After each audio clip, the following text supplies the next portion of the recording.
चलिए, तो हमने लास्ट क्लास में क्या पढ़ा था थोड़ा सा देख लेते हैं, और उसके बाद आज हमें पढ़ना है कौन सी, चंबल नदी। ठीक है, उसका पूरा ड्रेनेज सिस्टम देखना है, कैसे क्या पढ़ना है और क्या करना है। ठीक है, चलिए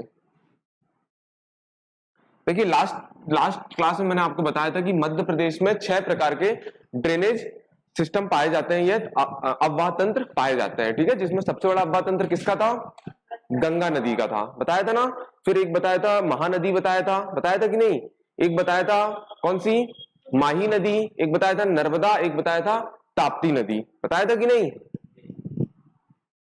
देखिए 6 अफवाह तंत्र बताए थे, 6 अपवाह तंत्र पाए जाते हैं मध्य प्रदेश में। मैंने आप लोग को बताया था, उसमें से 6 में से एक बताया था जो सबसे बड़ा था, क्या, गंगा अफवाह तंत्र बताया था, है ना। गंगा या अफवाह तंत्र बोल सकते हैं, या अपन क्या बोल सकते हैं, गंगा ड्रेनेज सिस्टम। दूसरा बताया था गोदावरी अफवाह तंत्र। तीसरा क्या बताया था, नर्मदा अपवाह तंत्र।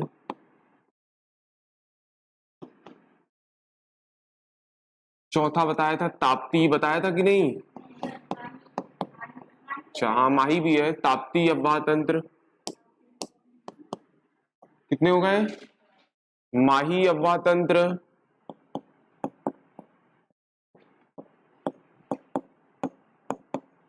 और एक पाया जाता है महानदी अफवाह तंत्र। कितने हो गए, 6 हो गए ना, और एक पाया जाता है महानदी। कल सोन लिखवा दिया था क्या मैं शायद तक, हाँ उसको, हाँ तो उसको वो कर लीजिए, वहां पे इसको थोड़ा करेक्शन कर लीजिए, महानदी अफवाह तंत्र,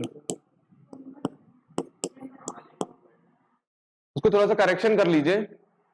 एक गंगा अफवाह तंत्र कर लीजिए, एक गोदावरी अफवाह तंत्र कर लीजिए, नर्मदा अफवाह तंत्र कर लीजिए, ताप्ती अफवाह तंत्र कर लीजिए, माही और महानदी अफवाह तंत्र। ये 6 प्रकार के ड्रेनेज सिस्टम हमारे मध्य प्रदेश में पाए जाते हैं। ठीक है, कल करेक्शन कर लीजिए, मैं सोन और चंबल लिखवा दिया था क्या, ठीक है, उसको थोड़ा सा करेक्शन कर लीजिए।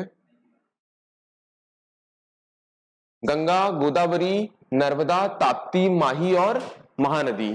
ठीक है, अब क्लियर है कि नहीं। ठीक है, अब मैंने इसमें बताया था कि गंगा अफवाह तंत्र है वो मध्य प्रदेश का सबसे बड़ा अफवाह तंत्र है, जिसके अंदर यमुना भी आती है, जिसके अंदर चंबल भी आती है। क्योंकि मैंने बताया था कि जो चंबल है वो किसकी सहायक नदी है, किसकी सहायक नदी है, यमुना की। ठीक है, और यमुना किसकी सबसे बड़ी सहायक नदी है, गंगा की। और चंबल की सबसे बड़ी सहायक नदी कौन सी थी, नहीं, बनास। बताया था ना, अरावली पर्वत से निकलती है बनास। देखिए बनास चंबल की सबसे बड़ी सहायक नदी है, और चंबल यमुना की सबसे बड़ी सहायक नदी है, और यमुना गंगा की सबसे बड़ी सहायक नदी है। क्लियर हुआ। ठीक है, चलिए, तो हमने देखा था ये 2 लाख किलोमीटर स्क्वायर में, माने 2 लाख के क्षेत्रफल में हमें देखने मिलता है ये अफवाह तंत्र, और ये मध्य प्रदेश का सबसे बड़ा अफवाह तंत्र है। अफवाह तंत्र मतलब समझ रहे हो ना, कि जो उसका पानी का मैंने बताया था कि जो चैनल या वाहिकाएं होते हैं, जो जल के प्रवाह को माने जो नदियां होती है, ये क्या होते हैं, चैनल होते हैं, ये वाहिकाओं कहते हैं उसको हिंदी में। वो जल के प्रवाह बनाते हैं, और जल के प्रवाह में जो जितने सारे उसका जाल फैला रहता है, जहां जहां से पानी आता है, उसको हम क्या बोलते हैं, अफवाह तंत्र। मतलब जहां जहां से नदियों तक पानी पहुंच रहा है, वो पूरा का पूरा सिस्टम क्या कहलाता है, अफवाह तंत्र कहलाता है। ठीक है, समझ में आ रहा है। तो सबसे बड़ा अफवाह तंत्र देखने मिलता है हमें किसका, गंगा का। और इसके अंदर मैंने बताया था कि गंगा में 3 नदियां मिलती हैं, कौन कौन सी। एक बताया था सोन नदी, बताया था सोन, जिसकी सहायक नदी कौन कौन सी होती है। एक मैंने बताया था जोहिला, ठीक है, बताया था ना, जोहिला उसकी सहायक नदी है।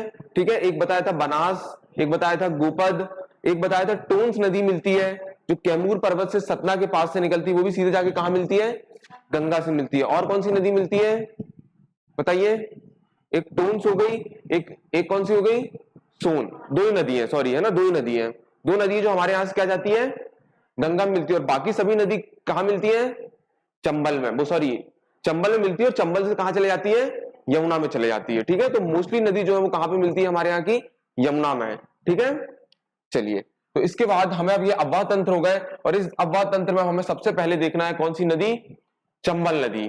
ठीक है, हम गंगा अववाहन तंत्र के अंदर जो पढ़ेंगे, अब सबसे पहले जो नदी पढ़ेंगे वो कौन सी नदी पढ़ेंगे? चंबल नदी। तो लिखिए चंबल नदी।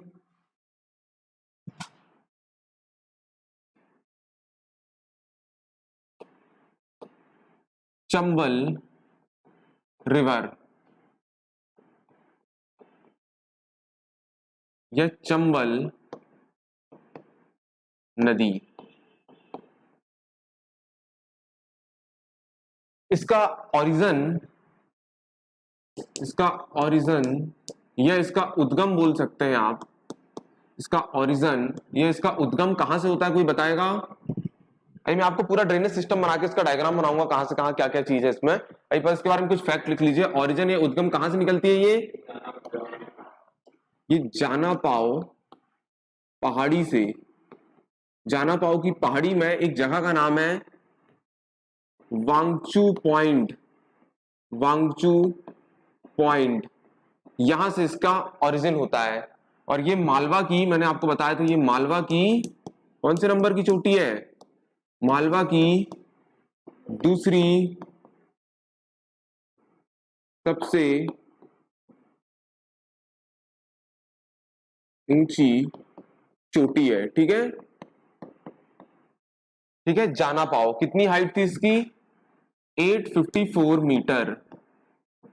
और पहला था मालवा की सबसे ऊंची चोटी सिंगार की चोटी 881। ठीक है, तो ये जाना पाओ की जो पहाड़ी पड़ती है ना, वहां पे एक जगह का नाम है वांचुक पॉइंट, वहां से निकलती है कौन? चंबल। और ये जाना पाओ की पहाड़ी कहां पे, किसके समीप है? इंदौर। इंदौर, ठीक है, यहां से निकलती है। अब इसकी दिशा पूछेगा, इसकी दिशा पूछेगा तो आपको बताना है ये उत्तर पूर्वी दिशा में बहती है। इसका जो डायरेक्शन है, इसका जो डायरेक्शन है या इसकी जो दिशा है वो कहां पे बहती है? ये उत्तर पूर्वी दिशा में बहती है ये। ठीक है, जाना पाओ की पहाड़ी से होते हुए उज्जैन, रतलाम जिसका क्षेत्र पड़ता है ना, मंदसौर, वहां से होते होते हुए कहां? राजस्थान में चले जाती है। और राजस्थान से फिर पूर्वी दिशा में मुड़ती है और वहां से इसको बनास नदी मिलती है। और बनास नदी के बाद फिर ये मुरैना, भिंड से होकर भी गुजरती है। ठीक है, मैं आपको पूरा ड्रेनेज सिस्टम में बताऊंगा। अभी उनकी दिशा लिखिए आप, उत्तर पूर्वी, नॉर्थ ईस्ट डायरेक्शन में बहती है। कौन सी? चंबल नदी। ठीक है, और क्या बचा इसका? हाँ, इसका जो इसका विशेष है, इसे पश्चिम की मालवा कहते, वो पश्चिम की गंगा भी कहते हैं। इसे पश्चिम की गंगा भी कहते हैं। इसे पश्चिम की गंगा भी कहते हैं चंबल नदी को। ठीक है, और चंबल नदी मध्य प्रदेश और राजस्थान की सीमा बनाती है। सीमा बनाती है। चंबल नदी मध्य प्रदेश और राजस्थान की सीमा भी बनाती है। ठीक है, और जो इसका अववाह तंत्र है, इसका जो अववाह तंत्र है, कितना अववाह तंत्र है इसका? 43,000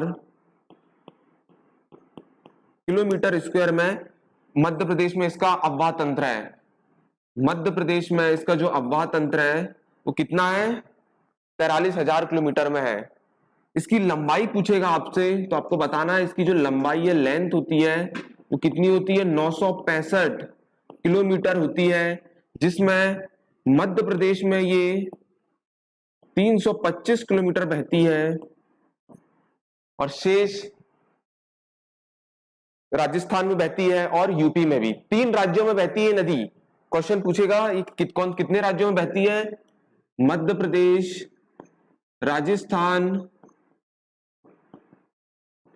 और यूपी, उत्तर प्रदेश में ये बहती है 3 नदी में। ठीक है, 3 राज्यों में, सॉरी, मध्य प्रदेश, राजस्थान और उत्तर प्रदेश में बहती है। ठीक है,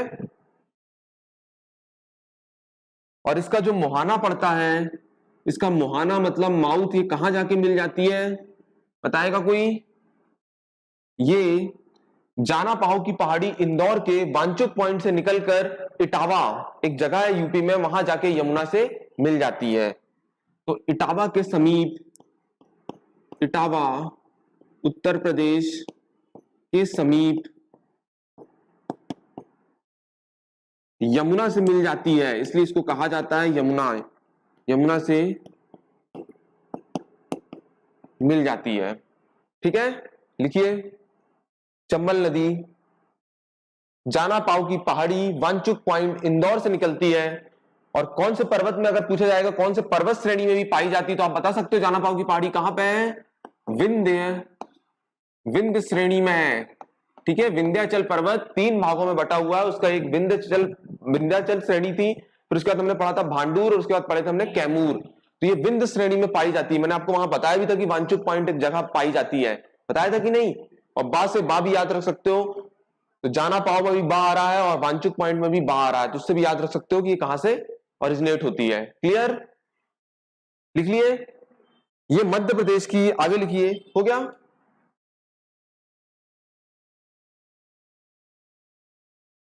मध्य प्रदेश की दूसरी सबसे बड़ी नदी है,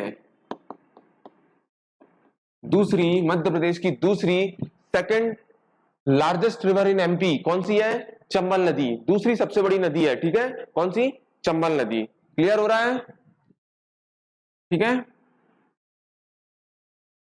चलिए इसकी सहायक नदियां लिखिए, इसकी सहायक नदी या इसकी ट्रिब्यूटरीज कहते हैं इंग्लिश में। इसकी ट्रिब्यूटरीज कौन कौन सी है, आप लोग लिख सकते हो। बहुत सी सारी नदियां चंबल नदी में ही मिलती है। तो सबसे पहले लिखिए क्षिप्रा, क्षिप्रा को मालवा की गंगा भी कहा जाता है, और ये भी इंदौर के पास काकड़ावाड़ी से निकलती है। अभी हम पढ़ेंगे, ये काकड़ावाड़ी के पास एक जगह का नाम है बड़ेश्वर करके, वहां से निकलती है। ठीक है, समझ में आ रहा है। क्षिप्रा आगे जाके राजस्थान में चंबल नदी से मिल जाती है। मैं आपको एक एक नदी पढ़ाऊंगा तब बताऊंगा आपको, बस यहाँ पे लिखना है आपको। इसकी सहायक नदी है क्षिप्रा, जो कि उज्जैन के, माने उज्जैन जो है वो क्षिप्रा नदी किनारे बसा हुआ है। इसे मालवा की गंगा कहा जाता है। क्यों कहा जाता है, क्योंकि पॉल्यूटेड के हिसाब से। ठीक है, समझ में आ रहा है।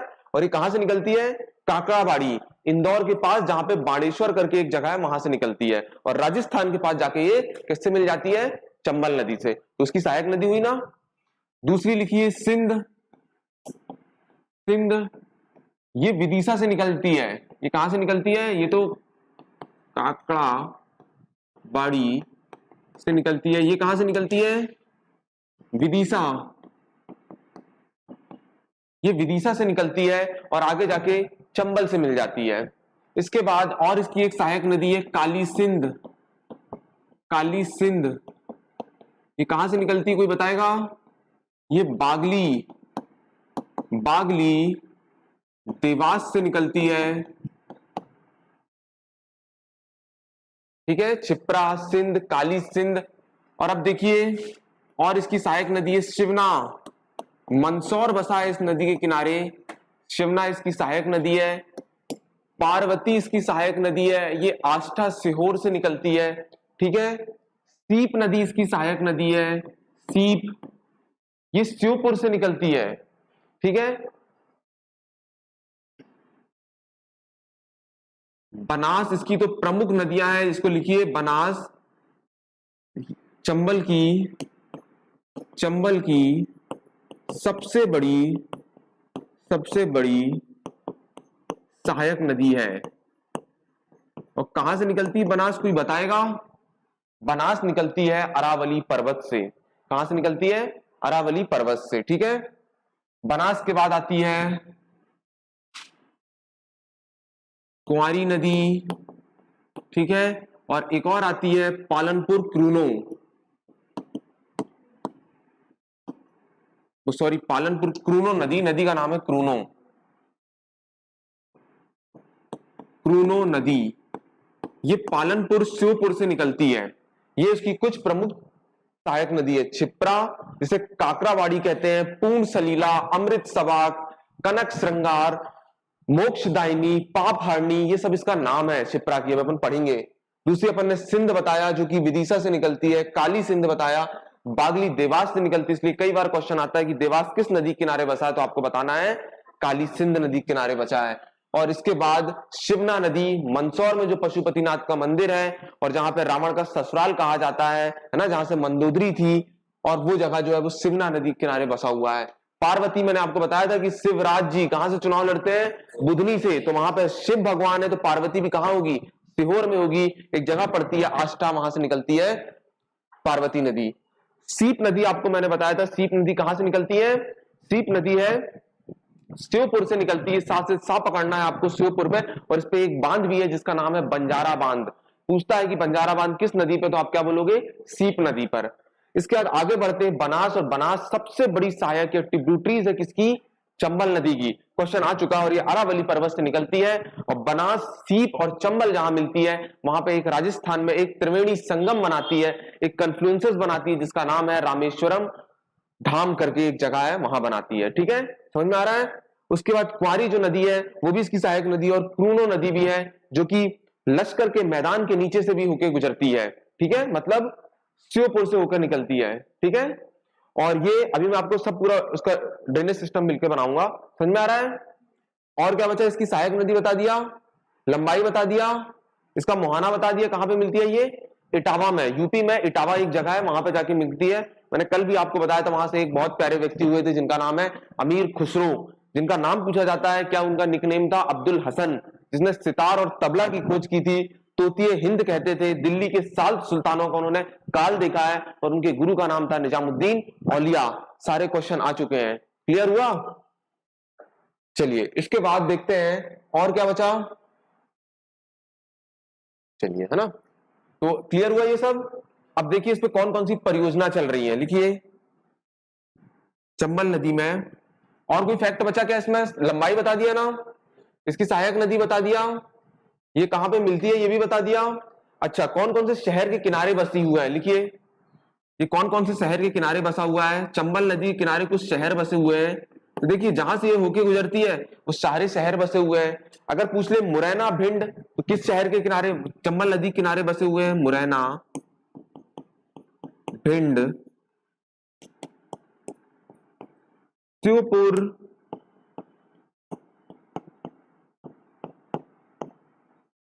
इटावा।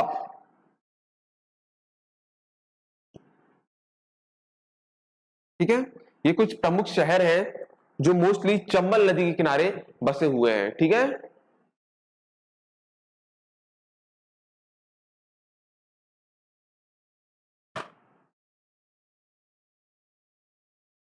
चलिए हो गया, क्लियर हुआ सब। अब परियोजना देखिए, परियोजना जो चंबल नदी में कुछ परियोजना चल रही हैं, परियोजना मतलब प्रोजेक्ट चल रहे हैं। कौन कौन से प्रोजेक्ट चल रहे हैं बताइए, इसका कोड लिखिए। एक कोड है गरज, एक कोड है जिसका नाम है गरज। गरज मतलब गांधी सागर परियोजना, गांधी सागर परियोजना। इसको डिटेल में अपन पढ़ेंगे जब अपन परियोजना पढ़ रही है तब। 1954 में बना था, पंडित जवाहरलाल नेहरू ने खुद आए थे और इस परियोजना की शुरुआत की थी, और ये मध्य प्रदेश की सबसे पहली जल विद्युत परियोजना है। मध्य प्रदेश की सबसे पहली जल विद्युत परियोजना अगर पूछेगा, परियोजना है कौन सी, गांधी सागर परियोजना। और कहां पर है ये, और वो कोई बताएगा, मंदसौर। समझ में आ रहा है। तो रा से, अब रा से क्या हो जाएगा, रा से क्या हो जाएगा, देखिए गांधी सागर परियोजना मतलब मध्य प्रदेश में है, मंदसौर में। समझ में आ रहा है। अब बाकी जो परियोजना होगी वो राजस्थान में मिलेगी। रा से है राणा सागर, राणा सागर परियोजना। और राणा जी कहां रहते थे आपको पता है, मतलब ये राजस्थान में, राजपूताना जिसका पुराना नाम है, वहीं पे राजपूत लोग रहते थे, मतलब ये राजस्थान में होगी। और राणा जी मतलब चित्तौड़गढ़ में है, ये चित्तौड़गढ़ कोटा में आता है ये परियोजना है चित्तौड़गढ़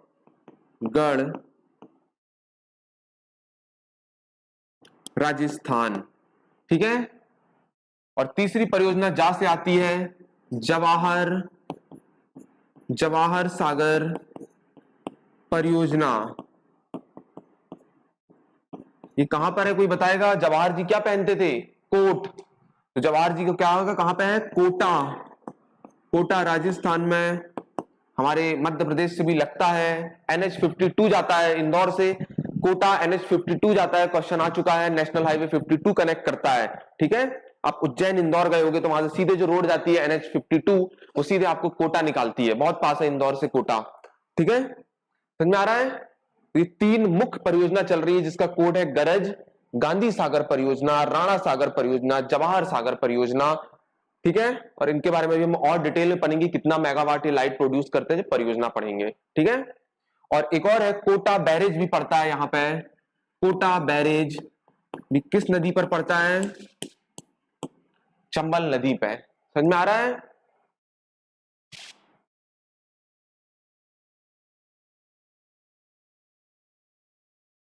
हो गया। अगला लिखिए इस पे जलप्रपात। जलप्रपात, कौन कौन से जलप्रपात पाए जाते हैं?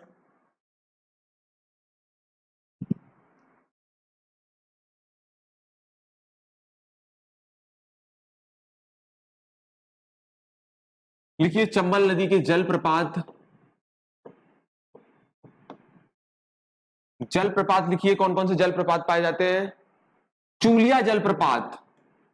चूलिया बहुत पूछा जाता है। चूलिया जलप्रपात।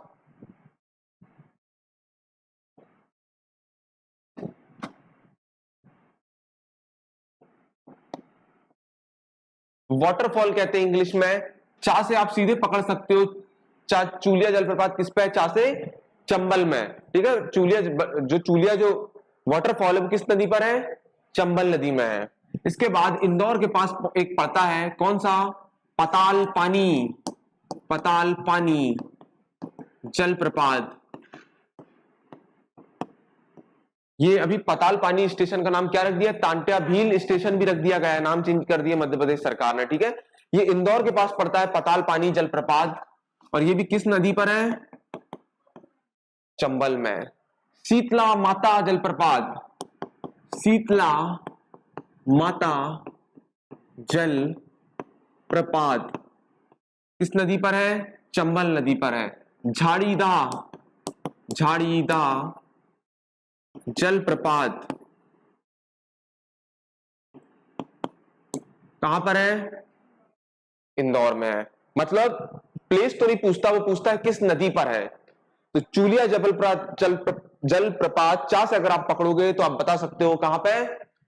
चंबल नदी पर है। पताल पानी जो इंदौर के पास है ये भी किस पे है? चंबल नदी पर है। शीतला माता जलप्रपात कहां पर है? तो भी बता दोगे कहां पर? चंबल में। और झाड़ीदा जलप्रपात भी पूछेगा तो क्या बताओगे? चंबल पर, ठीक है। क्लियर हुआ? चलिए अब इसके बाद इसके बारे में कुछ विशेष तत्व लिखिए। तथ्य लिखिए, कुछ विशेष तथ्य।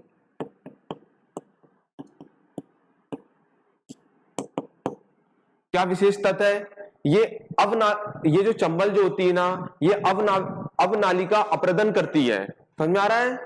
इसका विशेष तथ्य क्या है? जो चंबल नदी है वो अवनालिका अपर्दन और बीहड़ का निर्माण करती है। बीहड़ का निर्माण करती है।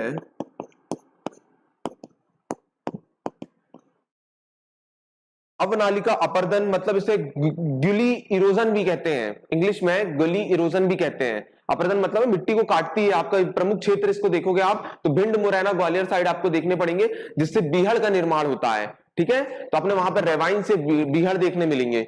इसलिए क्वेश्चन आया है कि कौन सी नदी जो बीहड़ों के लिए फेमस है वो कौन सी है? चंबल है। तो अवनालिका अपर्दन है ना, गिली एरोजन कहते हैं, ये बीहड़ या रेवाइंस कहते हैं इसको, उसका निर्माण करती है ये, ठीक है। यहां पर डॉल्फिन संरक्षण भी चलता है।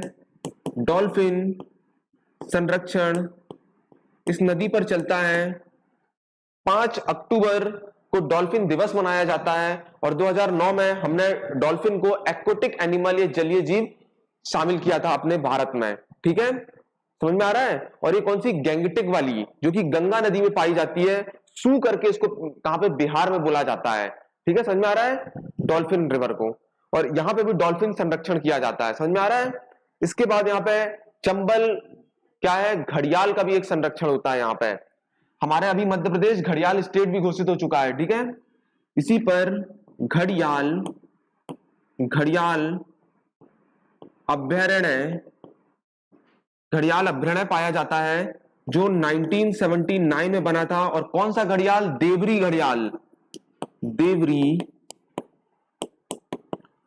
घड़ियाल मुख्यतः पाया जाता है। और मैंने आपको बताया था कि घड़ियाल के लिए, ये इसे इंग्लिश में कहते हैं एलिगेटर अभ्यारण्य, मतलब एलिगेटर सेंचुरी के लिए भी फेमस है, 1979 में बना था, ठीक है। और इसका अभी प्रजनन केंद्र भी बना रहे हैं, ठीक है, ब्रीडिंग सेंटर भी बना रहे हैं, किसका, घड़ियाल का, कि उसकी जनसंख्या ज्यादा से ज्यादा बढ़ सके, ठीक है। सब हो रहा है कहां पे, चंबल नदी पर। घड़ियाल अभ्यारण्य 1979 में, और कौन सा, देवरी घड़ियाल के लिए बनाया जा रहा है, ठीक है। और भी आपने घड़ियाल हमारे यहाँ पे 3 जगह संरक्षित किया जाता है, कंजर्व किया जाता है। एक केन अभ्यारण्य बताया था मैंने, एक सोन अभ्यारण्य बताया था, सोन मतलब शहडोल, केन मतलब पन्ना में, और तीसरा है घड़ियाल अभ्यारण्य, जो कि घड़ियाल अभ्यारण्य के नाम जाना जाता है, चंबल अभ्यारण्य के नाम से जाना जाता है। 1979 में बना था। और कौन से घड़ियाल, देवरी घड़ियाल। और घड़ियालों का प्रजनन केंद्र भी बन रहा है, यहाँ पे लिख लीजिए, घड़ियालों का प्रजनन केंद्र भी बन रहा है, और मध्य प्रदेश घड़ियालों में नंबर 1 है, ठीक है।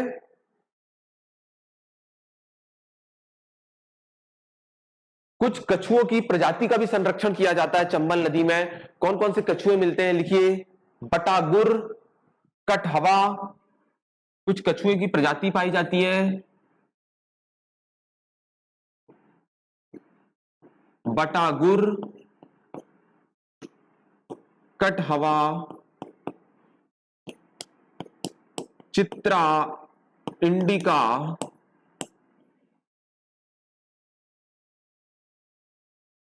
बटागुर, कटहवा, चित्रा इंडिका, ये कछुए की कुछ प्रजाति का संरक्षण किया जाता है। कहां पर, चंबल नदी पर।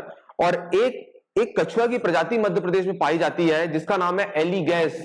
ये IUCN की लिस्ट में शामिल है। बहुत इंपॉर्टेंट क्वेश्चन बता रहा हूं। जो कछुआ होता है, जो टर्टाइल होता है ना, जिसके ऊपर एक कवक होता है, जो बहुत कभी हम पढ़ेंगे बायो तो मैं आपको बताऊंगा। तो यहाँ पे मुक्ता कछुआ पाए जाते हैं ना, वो बटागुर पाया जाता है, कटहवा और चित्रा इंडिका, ये उनकी प्रजाति है, ये चंबल नदी में पाए जाते हैं। मगर मध्य प्रदेश का एक IUCN की लिस्ट में शामिल है जिसका नाम है एलिगेस। लिख लीजिए, एलिगेस नाम का एक कछुआ जो है वो मध्य प्रदेश का IUCN की लिस्ट में शामिल है। और जबकि रेड ऑलिव रिडले, आप जानते होंगे, भितरकनिका उड़ीसा में फेमस है एक कछुआ, ठीक है, समझ में आ रहा है। और कछुआ परियोजना भी आई थी 1987 में उनके संरक्षण में, ठीक है, लिख लीजिए। हाँ, क्या, एलिगेस IUCN की लिस्ट में शामिल है,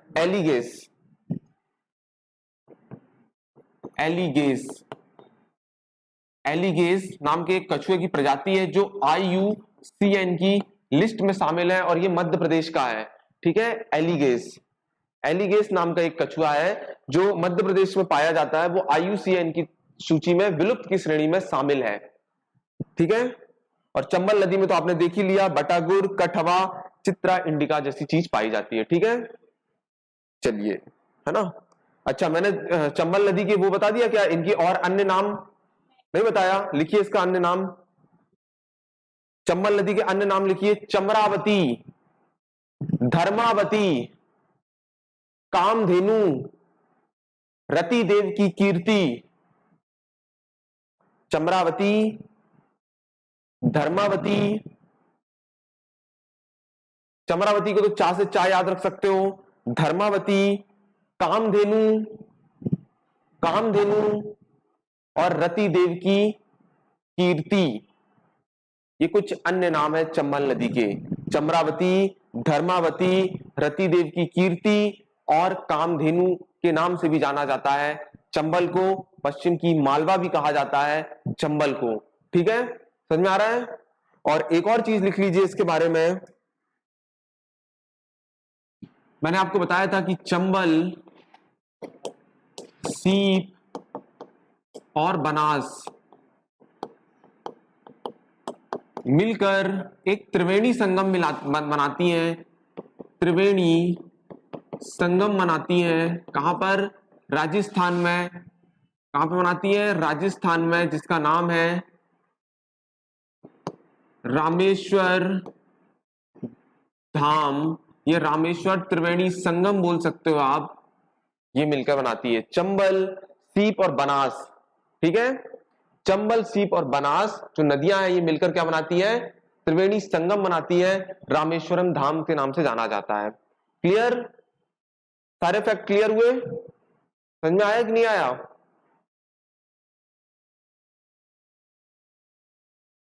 ठीक है, चलिए अब एक बार देख लीजिए, फिर मैं इसका अव्वा तंत्र बना के दिखा रहा हूं आपको, है ना।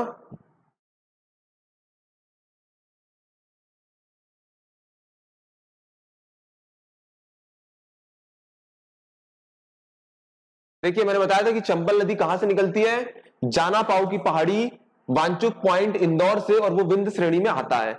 और जाना पाव की पहाड़ी मालवा की दूसरी सबसे ऊंची चोटी है 854 मीटर की, और पहली कौन सी थी? सिंगार की चोटी 881। इसका डायरेक्शन अगर पूछेगा उत्तर पूर्वी दिशा में, अभी मैं अभी लास्ट में आपको लिखवा दूंगा कि कौन कौन सी नदी उत्तर में बहती है, कौन सी दक्षिण में, कौन सी पूर्व में, कौन सी पश्चिम में। इसकी अगर देखा जाए तो उत्तर पूर्वी दिशा में बहती है, पश्चिम की गंगा भी कहते हैं इसे। ठीक है, मध्य प्रदेश राजस्थान की सीमा बनाती है, और इसका अब्बा तंत्र 43,000 किलोमीटर में फैला हुआ है। इसकी लंबाई देखेंगे तो 965 है, मध्य प्रदेश में 325 है। मध्य प्रदेश, राजस्थान और उत्तर प्रदेश में ये बहती है, और इसका मुहाना है इटावा, उत्तर प्रदेश के समीप यमुना में जाके ये मिल जाती है, और यमुना की सबसे बड़ी सहायक नदी भी है। इसके बाद इसकी सहायक नदी मैंने आपको बताया था छिप्रा, सिंध, काली सिंध, शिवना, पार्वती, सीप, बनास, क्वारी, क्रूनो नदी जैसी नदी है। ठीक है, चंबल के किनारे बसे हुए कुछ शहर हैं जिनका नाम है मुरैना, भिंड, श्योपुर और इटावा, और बनास इसकी सबसे बड़ी सहायक नदी है, ट्रिब्यूटरीज है। क्लियर? कहां से निकलती है ये? अरावली पर्वत से। ठीक है, इसके बाद मैंने बताया था कुछ परियोजना चल रही है, उन परियोजना का नाम है गांधी सागर परियोजना, कोड है गरज।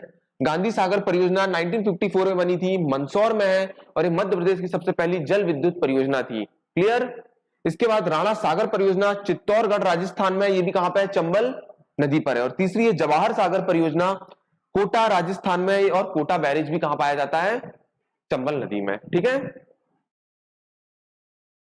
इसके बाद देखिए कुछ जलप्रपात पाए जाते हैं, तो चा से चा बताया था चूलिया जलप्रपात, पताल पानी जलप्रपात जो इंदौर में है। दूसरा बताया था शीतल माता जलप्रपात भी किसमें पाया जाता है? चंबल नदी पर। झाड़ीदा जलप्रपात भी किसमें पाया जाता है? चंबल नदी पर। और इसके कुछ विशेष तत्व देख रहे थे कि इस पे अवनालिका अपर्दन होता है, और ये बीहड़ का निर्माण करती है, डॉल्फिन संरक्षण होता है, घड़ियाल अभ्यारण्य 1979 में जो देवरी घड़ियाल के लिए यहाँ पे बनाया गया है, यहाँ पे कुछ कछुआ पाए जाते हैं, बटागुर, कठहवा, चित्रा इंडिका। और एक फैक्ट और लिख लीजिए, इसको सुपर इंपोज्ड या अध्यारोपित नदी कहा जाता है। क्या होता है ये कोई बताएगा? इसको सुपर इंपोज्ड, सुपर इंपोज्ड या अध्यारोपित, अध्यारोपित नदी कहा जाता है। इसका मतलब क्या है कोई बताएगा? क्या होता है ये? लिख लीजिए इसको, सुपर इंपोज्ड या अध्यारोपित नदी। इसका मतलब क्या होता है कि पहले ये नदी चट्टानों में बहती है, और चट्टानों में बहने के बाद ये क्या करती है? नदियों का अपर्दन करती है, मतलब मिट्टियों को काटती है, और उसके बाद मिट्टियों में बहने लगती है।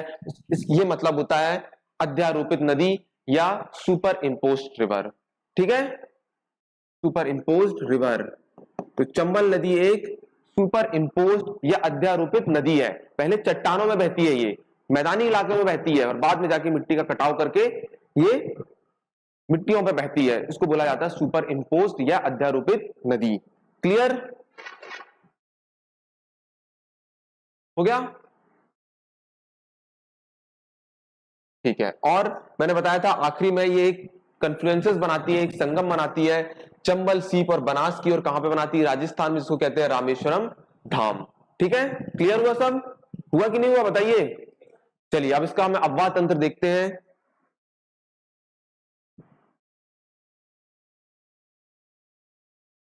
बनाइए चंबल का अव्वाह तंत्र। चंबल अपवाह तंत्र,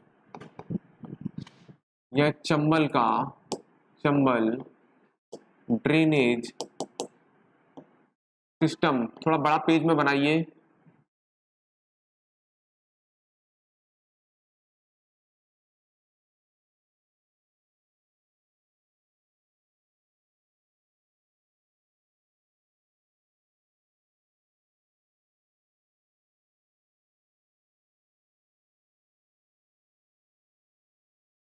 ये पहुंच गए हम कहां पे, इटावा। और इटावा में ये कहां से किससे मिल जाती है, किससे मिल जाती है, यमुना नदी से। यमुना, कल मैंने बताया था कि यमुना कहां से निकलती है, यमुनोत्री, बंदरपूंछ,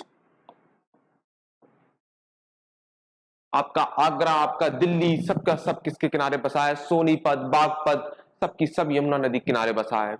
ठीक है, यहां से निकलती है, 1465 किलोमीटर का ये अपना रास्ता तय करती है। ठीक है,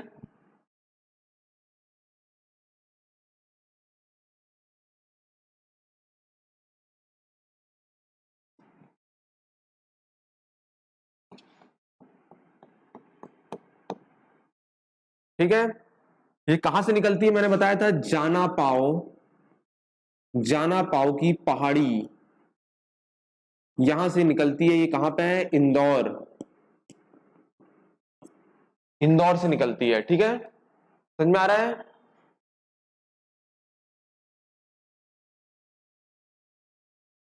यहां से इसको एक नदी आके मिलती है जिसका नाम है शिवना नदी। कौन सी नदी,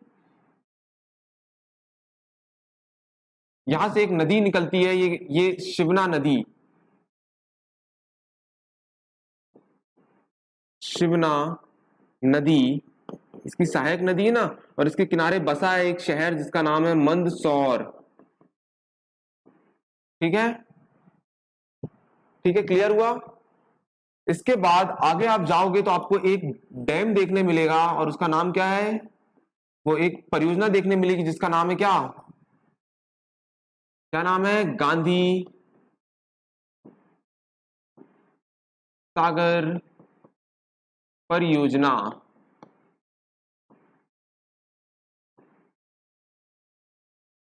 ये मिलेगी। ठीक है, फिर यहां से एक नदी और इसके नीचे से यहां से जाके मिलेगी जिसका नाम है क्या, क्षिप्रा।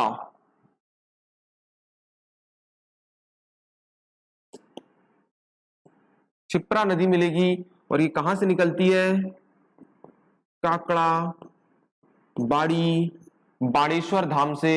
और इसी के किनारे बसा है महाकाल का शहर उज्जैन। क्लियर हो रहा है। आगे जाएंगे तो फिर आपको एक नदी मिलेगी जिसका नाम है, कौन सी नदी, काली सिंध। कहां से निकलती है ये, बागली देवास से निकलती है। कौन सी नदी,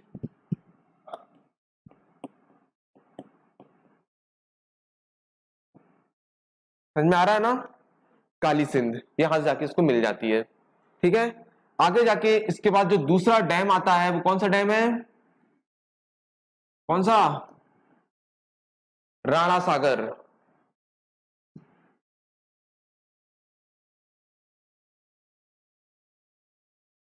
राणा सागर परियोजना देखने आपको मिलेगी। और इसी के आगे आप जाएंगे तो आपको एक क्या मिलने का, जलप्रपात देखने मिलेगा जिसका नाम है चूलिया, चूलिया जल।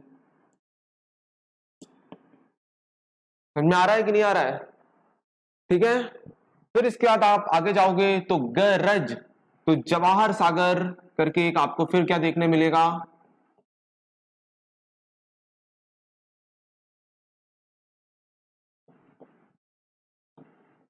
जवाहर सागर परियोजना देखने मिलेगी। इसके बाद फिर एक नदी जाती है और इससे मिलती है, उस नदी का नाम है, कौन सी नदी, पार्वती। और कहां से निकलती है अगर कोई बताएगा, ये निकलती है आष्टा सीहोर से।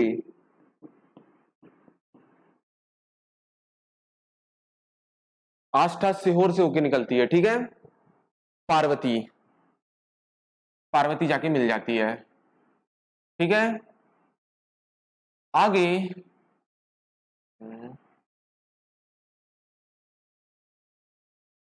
आगे क्या होता है, यहां से एक नदी आती है जिसका नाम है बनास नदी।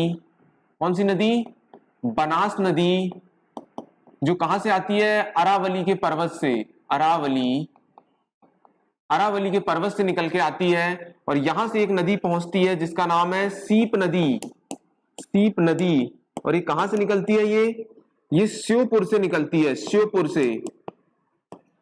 ये पूरा लश्कर का मैदान वाला क्षेत्र होता है। चंबल नदी जो मैंने बताया था ना, शिवपुरी के पठार के ऊपर से जो मुरैना वाला जो क्षेत्र होता है उसको लश्कर का मैदान भी बोलते हैं। तो यहां से जा रही है सीप नदी और यहां से आ रही है बनास और यहां आ रही है चंबल और यहाँ पे तीनों नदी मिलती है। तो यहाँ पे कौन सी संगम बना रही है?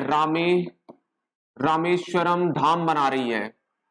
ठीक है, तो यहाँ पे एक संगम बनाती है जो राजस्थान में पड़ता है।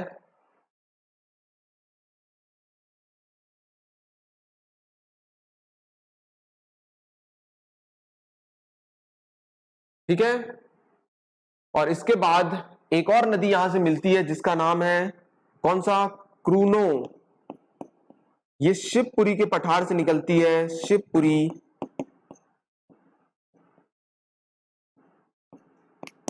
के पठार से निकलती है। और इसके बाद यहाँ पे एक चंबल अभ्रणय बनता है। क्या बनता है? चंबल अभ्रणय देखने मिलता है। ब्लैक बोर्ड छोटा पड़ जाता है ये सब चीज के लिए। ठीक है, यहाँ पे एक अभ्रणय देखने मिलता है, उस अभ्रणय का नाम है चंबल अभ्रणय। और इसके बाद इटावा में जाके ये किससे मिल जाती है?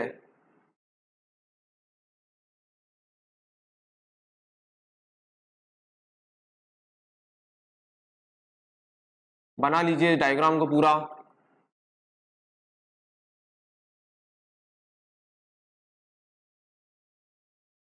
ये पूरा चंबल का अभ्रणय सिस्टम है। समझ में आ रहा है? चलिए बनाइए।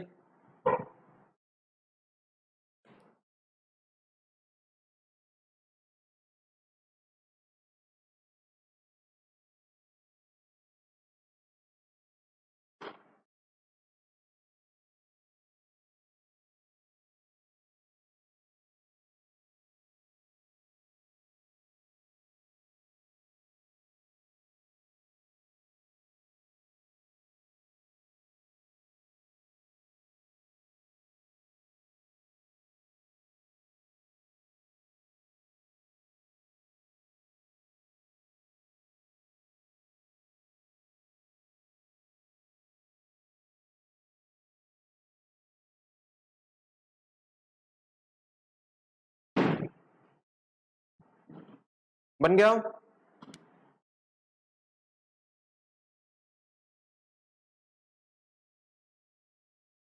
समझ में आ रहा है ना?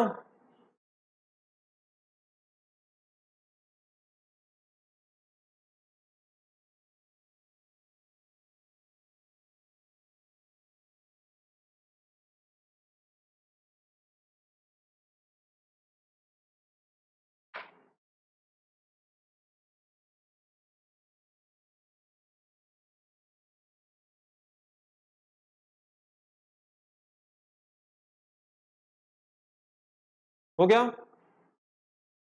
हो गया? बना लीजिए अच्छे से। पानी है क्या किसी के पास?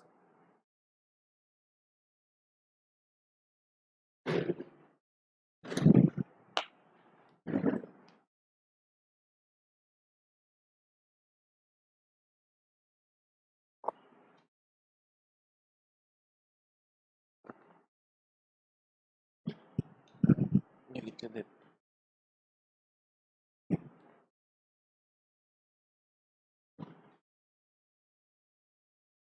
बटासुर, चित्रा इंडिका, और मैंने एक और क्या बताया? एक बटा गुरु बताया ना, कट हवा। ऐसे कछुओं का यहाँ पे संरक्षण किया जाता है, घड़ियालों का संरक्षण किया जाता है। ठीक है, और घड़ियाल का हमारे यहाँ पे 3 जगह किया जाता है। एक चंबल अभ्रणय बहुत चर्चित में है क्योंकि वहां पे प्रजनन केंद्र बन रहा है। दूसरा मैंने बताया था सोन अभ्रणय, और तीसरा बताया था केन अभ्रणय। ये 3 जगह हमारे यहाँ पे घड़ियाल को रखा जाता है। जैसे घाटी गांव आपने सुना होगा, करेरा सुना होगा, वहां पे सोन चिड़िया को रखा जाता है। धार के पास एक खरमोर है, खरमोर पक्षी को रखा जाता है धार में, सरदारपुर कहा जाता है। ठीक है, हो गया? चलिए तो अब इसको एक बार देख लीजिए। जाना बाव की पहाड़ी इंदौर से वांचुक पॉइंट से निकलती है कौन? चंबल। चमरावती, धर्मावती, कामधेनु, रति देव की कीर्ति इनका नाम है, पूछा जाता है ये, है ना। और इसे पश्चिम की मालवा भी कहा जाता है, और ये मध्य प्रदेश और राजस्थान की क्या करती है, सीमा को बनाती है। मुरैना भिंड इसी के किनारे बसा हुआ है। बनास इसकी सबसे बड़ी सहायक नदी है, और जब यहां से निकलती है तो यहां से निकलने के बाद इसको एक शिवना नदी आके मिलती है। मैंने आपको बताया था इसकी एक सहायक नदी है, जिसके किनारे मंदसौर बसा है, पशुपतिनाथ मंदिर है। इसके बाद आगे बढ़ेंगे आप तो उस पर एक परियोजना देखने मिलेगी जो मध्य प्रदेश की पहली जल विद्युत परियोजना थी, जिसका नाम है गांधी सागर परियोजना, और ये भी कहां पर है, मंदसौर में है। इसके बाद यहां से काकड़ाबाड़ी बाणेश्वर धाम से एक नदी निकलती है जिसका नाम है क्षिप्रा, जिसे मालवा की गंगा कहते हैं। और उज्जैन के जितने भी तीर्थ स्थल अगर पूछेगा किस नदी के किनारे बसते हैं तो आपको बताना है क्षिप्रा नदी के। राम घाट, गऊ घाट, कालिया देवी का महल, भ्रतहरि की गुफाएं, उज्जैन, सब की सब क्षिप्रा नदी में लगाना, क्योंकि यहाँ पे कुंभ भी लगता है, इसलिए इसको मोक्षदायिनी मैंने बताया आपको, पाप हारनी, पूर्ण सलीला, है ना, अमृत सभा, एक कनक श्रृंगा के नाम से भी जाना जाता है। ठीक है, तो काकड़ाबाड़ी की पहाड़ी से निकल के ये चंबल में मिल जाती है। और इसी की और सहायक नदी जब हम इसको पढ़ेंगे तो सरस्वती और खान जैसी नदी, खान के किनारे बसा है इंदौर, है ना, और एक चोरल परियोजना भी इंदौर में चलती है। ठीक है, तो वहां पे भी ये नदी जो है सब इसकी सहायक नदी है। इसके बाद बागली देवास से निकलती काली सिंध जाके इस पे मिल जाती है। ठीक है, और इसके बाद एक डैम फिर आता है यहाँ पे, राणा सागर परियोजना चलती है। उसके बाद आगे चलते हैं तो हम एक से चाय याद रखते हो आप, चूलिया जलप्रपात पड़ता है, आगे जाके जवाहर सागर पड़ता है। और मैंने बताया था जवाहर जी क्या पहनते थे, कोट पहनते थे, तो कहां पर है, कोटा पर है। और उसके बाद आगे जाओगे आप तो एक पार्वती नदी मिलेगी जो आष्टा सीहोर से निकलेगी। तो मैंने इसकी भी आपको ट्रिक बताई कि जहां शिवराज जी होंगे वहीं पे क्या होगी, पार्वती भी जी होंगी, क्योंकि जहां शिव है वहां पार्वती है।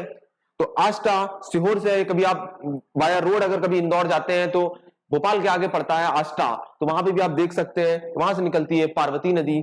इसके बाद आगे आप जाओगे तो आपको एक जगह, तीन जगह कन्फ्लुएंसेस से संगम मिलेगा आपको। बनास नदी जो चंबल की सबसे बड़ी सहायक नदी है वो अरावली पर्वत से आ रही है, और मैंने दो बनास बताया था, और दोनों बनास मध्य प्रदेश में देखने मिलती है, एक राजस्थान से निकलने वाली और एक बनास सहायक नदी है किसकी, सोन की।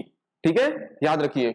तो बनास आती है और नीचे से जाती है, श्योपुर से निकलती है सीप नदी, जिस पर एक डैम भी है, बंजारा डैम। क्वेश्चन आता है, बंजारा बांध सीप नदी पर है, बंजारा बांध, और ये जाके यहां पे मिलता है। और चंबल और कौन आती है, अरावली से बनास नदी आती है, और राजस्थान में जाके एक रामेश्वरम करके एक त्रिवेणी संगम बनाते हैं। और उसके बाद आगे चलते हैं हम, आगे चल के शिवपुरी के पठार से एक और नदी निकलती है जिसका नाम है क्रूनो, और क्रूनो जाके मिलती है। और क्रूनो के बाद एक चंबल अभ्रणय पड़ता है, चंबल अभ्रणय जिसके बारे में मैंने भी आपको बताया 1979 में।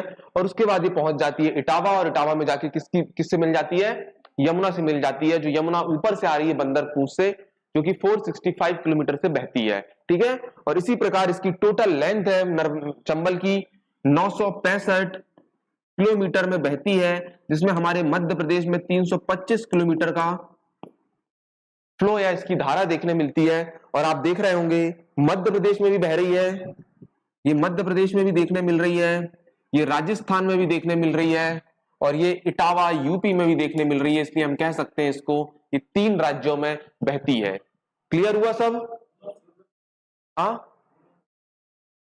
कैसा क्रूनो, शिवपुरी के पठार से। हाँ, नहीं देखिए क्रूनो जो है ये शिवपुर में पाया जाता है, मतलब शिवपुर का वाला जो क्षेत्र है ना वो वहां का शिवपुरी के पठार से, शिवपुरी का पठार वहां पाया जाता है, वहां से नदी निकलती है। ठीक है, अगर कभी जिला पूछे तो क्रूनो पालमपुर जो है, मतलब क्रूनो नदी कहां पे, शिवपुर में है। कहां पे है, शिवपुर में है, जो कुपोषण के लिए बहुत जाना जाता है, चंबल का एक जिला है, चंबल संभाग का। ठीक है, क्लियर, सब चीज क्लियर।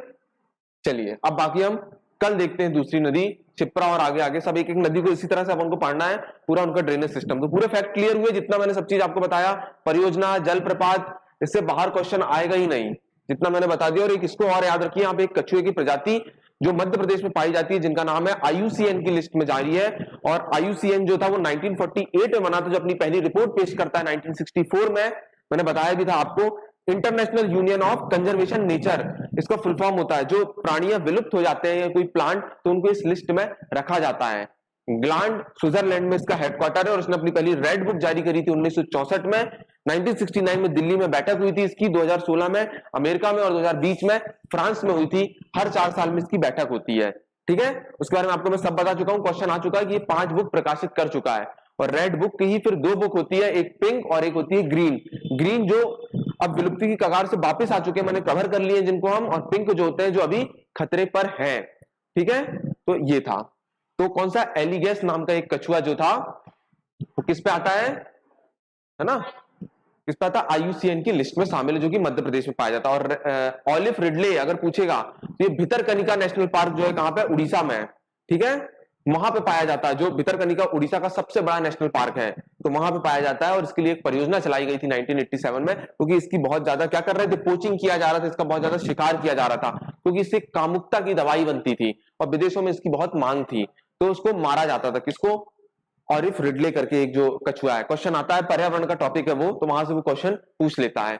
ठीक है, चलिए, धन्यवाद, जय हिंद।